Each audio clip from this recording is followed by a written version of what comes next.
এই মুহূর্তে গীতা পাঠ করবেন ভগবত বাসুদেবায়। শ্রীমদ্ ভগবদ গীতা চতুর্থ অধ্যায় জ্ঞানযোগ। যদা যদা হি ধর্মস্য গ্লানির্ভবতি ভারত অভ্যুত্থাनं ধর্মস্য তদাত্মাनं সৃজামः পরিত্রাণাং সাধূনাং বিনাশায় চ দুষ্কৃতাং ধর্ম সংস্থাপনার্থায় সমগামী যুগে যুগে।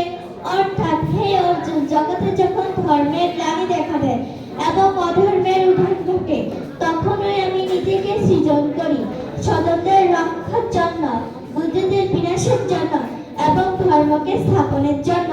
আমি যুগে যুগে আবির্ভূত হই, অর্থাৎ অবতার রূপে জন্মগ্রহণ করি। শ্রী শ্রী গীতার মাহাত্ম্য। গঙ্গা, গীতা, সাবিত্রী, সীতা, সত্য, প্রতিপ্রতা, ব্রহ্মবিদ্যা, ব্রহ্মবলী, ত্রিসন্ধ্যা, মুক্তিগৃহিণী, অর্ধমাতা, চিতানন্দা, ভ্রমণী, ভ্রান্তিনাশিনী, বেত্রয়ী, পরমানন্দা, কাপুত্ত, জ্ঞানাঞ্জলি। ওম শান্তি, ওম শান্তি, ওম শান্তি। বিশ্বের সকলের শান্তি কামনা করি।